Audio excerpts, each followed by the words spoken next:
So again, maybe it starts with a quiet cup of coffee.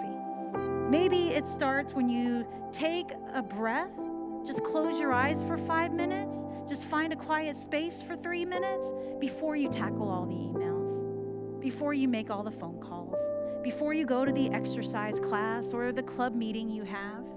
But whatever it takes, it just starts with asking those questions. Those questions of, God, what would you have me do today?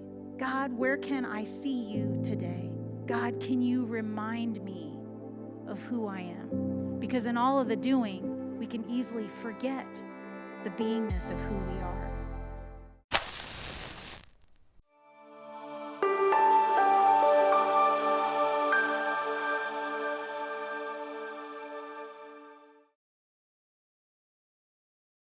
All right, I'm going to try not to get a little lost in my own message here, because when I was going through and writing out the message, which I was just doing yesterday. So it's been in my crock pot all week, and I've been sampling it and adding more ingredients. And then yesterday, I decided, okay, it's time to go ahead and tackle this. And usually I write on Thursdays. This is my thing. I write on Thursday, and then I do a lot of rewriting on Saturday night. But yesterday in the morning time, after I was up and about, I said, okay, it's time to do this.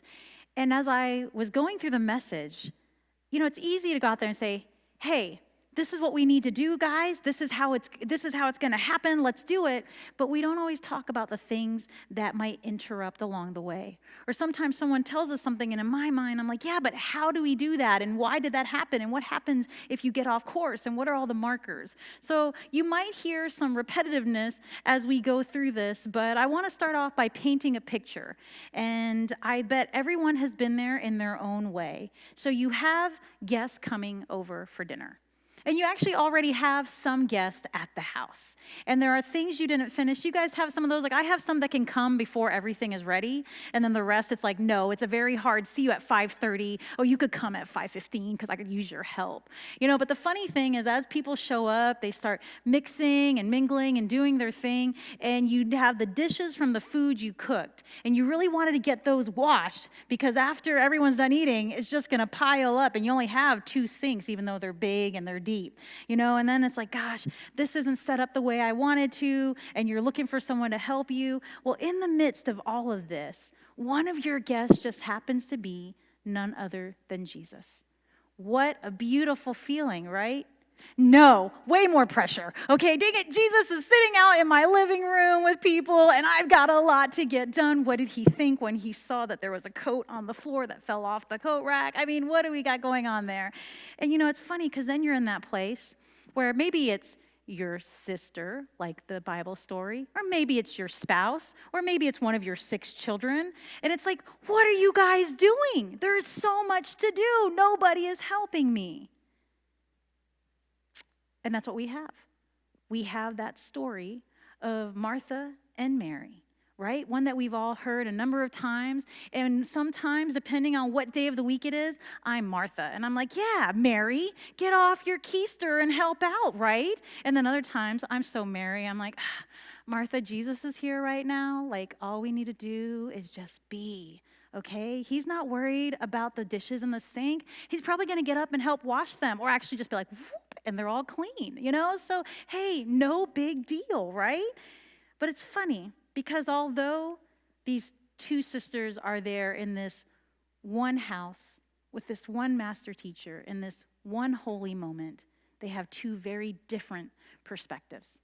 One of them is very much about the doing, while one of them is very much about the being. And I'm not here to actually go like this towards one or the other, because I've done that message multiple times. Instead, I want to just take a look at the story with you. So let's start off by giving Martha some credit, some really good credit, okay? Because she opened her home to Jesus. She was cooking, she was cleaning, she was preparing a place for him, and I bet her motive was the L word, love, love, love. And she was doing it, and let's be honest, a lot of us would be the same way. We would cook and we would clean and we'd prepare, and it'd come from a place of love, but in the process of it all, we might get a little bit flustered. We might feel a little tired. How many of you have cooked a big meal, and by the time you've got everyone served, you either got a little plate this size and someone is like, aren't you going to eat? It's like, oh, you've been tasting along the way. No, that's usually not the truth. It's just by the time you serve everyone, you're like, yeah, and you're just happy to see everyone else eat, and you're just happy to not have to move for that whole 5 minutes before you're going to get up and get someone a drink or whatever else you're going to do. But it's interesting because we start these places with the greatest motives, but somewhere in there, there's a pressure that comes up. There's a pressure that is telling us, everything has to be just right. And all of a sudden, your loving act of service is tension around it. Your loving act of giving, I'm so glad all the grandkids are here. I'm so glad that my children are here that I haven't seen them. I'm so glad that we decided to invite everyone over from your show choir group or from your sports team. I'm so glad we're having 8 people sleep over for this slumber party. But you get that moment where it's like, whew. And as it starts to get to you, maybe you don't realize it, but your eye's starting to twitch a little bit. And you're doing things a little more rushed, and you grab your hair and put it up in a scrunchie, and you're just going at it, right? And your tone shifts. Is there anything I can help? No, I got it. Just go, you're fine, right? And it starts to change. And then eventually, though, Martha, she caves. And she goes over, and she's just like, Lord, don't you care that my sister has left me to do all this work by myself? Tell her to help me. Can you hear it? Can you feel it? Right? How many times is it like, well, Travis, the kids aren't helping me, so can you please help me? Right?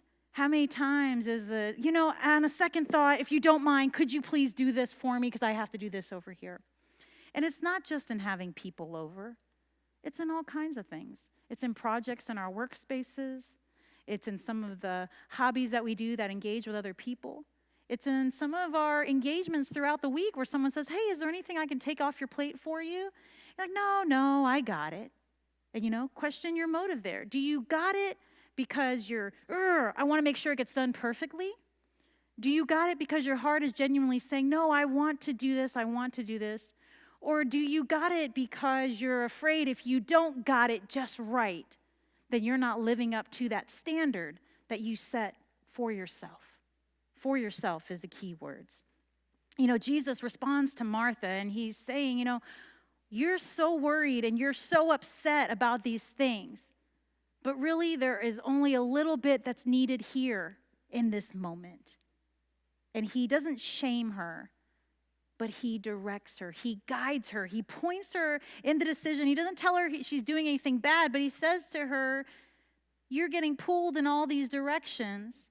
You're getting stretched, you're getting twisted, and you're listening more to worry and anxiousness and busyness and checking all the boxes on the list you made, meeting all the expectations that you put out for yourself, that you've lost sight of just being in the stillness, being in the center. See, the story isn't about choosing, do I need to serve and do all these chores over here? Or am I allowed to be still and centered over here?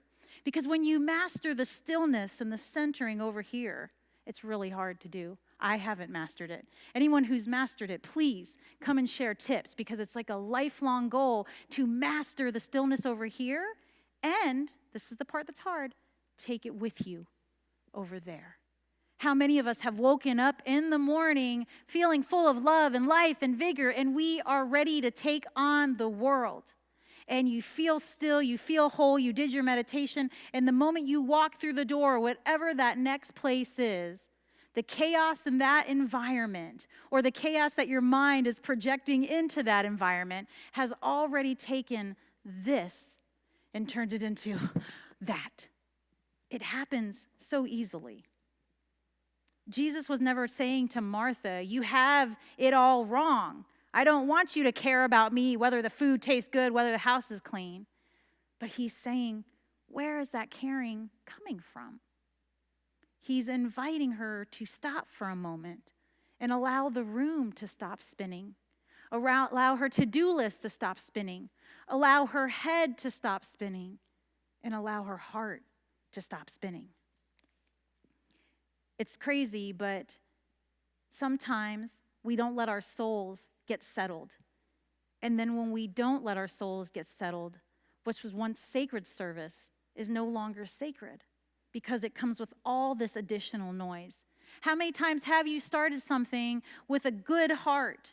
Whether it was taking care of a loved one, whether it was helping out with a certain group or a certain task, and you really do. You begin with joy and you begin with love, and you have that inner quiet that prompted you to say yes and to put your heart and soul into it. And you're like, hey, this is awesome because this is who I am. This is part of the purpose I feel called to do.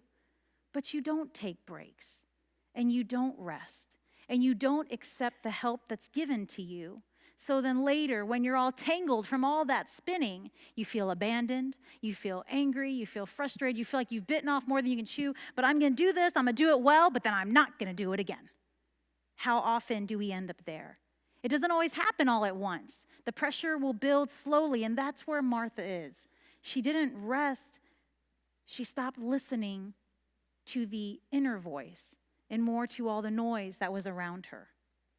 There's a story that I stumbled upon about this woman who would bake bread. And she loved baking bread. She learned it from her mother, who learned it from her grandmother, so it was a family tradition. And they would bake bread, and they would give it to all their friends and neighbors. I bet some of us know someone like this. I was in a church where there was a lady very much like this. Well, people loved when she would bring them bread. And they would share it with their friends, and more people wanted her to bake bread. And she didn't want to say no because she knew it brought her joy. She knew it brought them joy.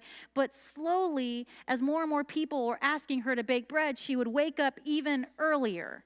Then she would normally bake to a certain point, but she was baking even later.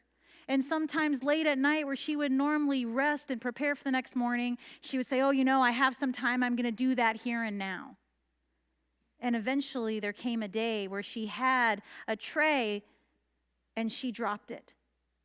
And as all of the bread went on the ground, she didn't even feel it. She didn't even care. She just mindlessly picked it up and went back to making more. Later, as she was cleaning, it hit her. There's something missing. Something was lost.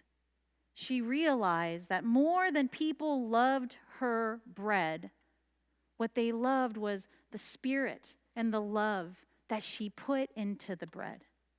And as she started thinking about when she used to go and knock and stay for a while and talk and smile and share a loaf of bread, it became oh, here you go. I'll have to catch up with you later, as she rushed off to the next place. It was never about the bread. It was about the love in the bread. How many trays of bread have we dropped and no longer care because we have lost sight of why we were doing it to begin with? It happens to all of us. It can happen in ministry. It can happen in family. It can happen in service. What do we do when the way we're being led is no longer sacred, but instead it's just a constant doing? The beingness is gone. We are now feeling drained, and it steals our joy. Well, let's take a look at Mary. So we have Mary. Martha is moving around, doing all her thing, and Mary is sitting where? At Jesus' feet. And she's listening to him, and she's not checking the time, and she doesn't have a list in her back pocket, and obviously she's ignoring her sister. So she is really just there, present at Jesus' feet. And to a lot of people, especially Martha, and maybe some of Martha's close friends are like, well, there's that Mary doing nothing. She's just sitting there relaxing, taking a load off when she could be helping. But what they didn't recognize is the most important piece, is she was receiving. You see, Mary may have looked like she was just being and relaxing, but I like to think that Mary was doing. She was doing what her beingness called her to do. And that's how it really works. You see, it's so important that we find a place of being, that we find a place to realign and get centered, that we start there each and every morning. And I guarantee you, if you really cultivate that space of just being in the stillness, you all have heard me say stillness time and time again. And what does that look like? Maybe it's going to start with like a cup of coffee. You don't have to be a monk. You don't have to run away for weeks and weeks of silence. Maybe it starts with just having a cup of coffee in the morning by yourself, on your porch, on your deck, at your kitchen table, and just going through in your mind all that you have to be grateful for? Or what about going through your mind nothing? Just sitting there and just really allowing yourself to be in that silence. Maybe it's a car ride.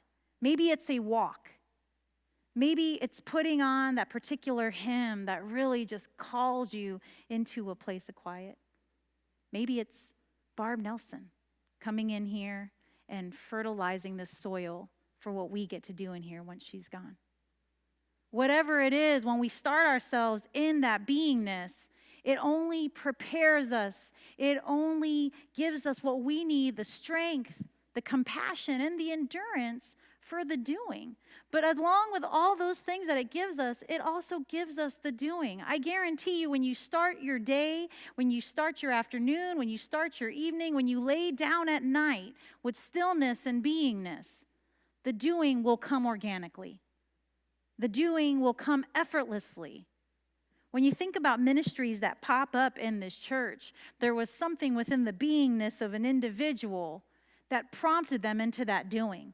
But could they have even heard the opportunity for that ministry if they didn't allow themselves to be in the silence of the being? It's so interesting to me how often we are told to be still. We are told to walk into the being. And this is where I talk about my message going all over the place. I thought to myself, wait a second, guys. Did anyone raise you telling you how to be? I'm going to come in here and I'm going to tell you guys, hey, it's all about the being. But how many of us were actually told about this beingness? How many of us were actually said, hey, this is how you should do things in order to have a fuller, richer life? So let's talk about that for a minute. Because we get taught how to perform. We get taught how to serve. We get taught how to condition ourselves. We get taught what is success and what is not. But do we ever get taught how to have real presence? How to really stop the thoughts in our minds and be present with God, present with ourselves, present with others? It's like we always hear those people talk about, how many times are you preparing what you're about to say when someone else is talking to you? Well, how about if you were like me? There's so many times where I used to go to God with, hey, God, let me talk your ear off the same way I do with you all, but let me go on and on and on, and because you don't have anywhere to be within an hour, God, I'm just going to keep on going.